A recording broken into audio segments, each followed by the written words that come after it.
শুভ নববর্ষ। বাংলা নতুন বছরে সবাইকে নতুন বছরের অনেক অনেক শুভেচ্ছা। আসসালামু আলাইকুম, hello viewers, welcome back to my mini blog. আশা করি সবাই ভালো আছেন। সো নতুন বছর বাংলার চলে আসলাম একটা বিখ্যাত বাগানে, অ্যান্ড আশেপাশে কোনো মানুষজন নেই, পুরো নিস্তব্ধ একটা জায়গা।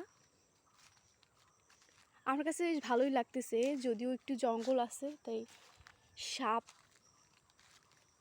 এইগুলা নিয়ে একটু ভয় লাগতেছে, সাপ টাপ।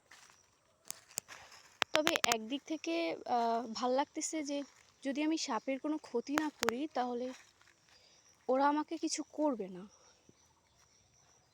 বাট বাই এনি চান্স যদি চোখের সামনে পড়ে তাইলে তো শেষ, পুরাই কনফিডেন্স লেভেল 0।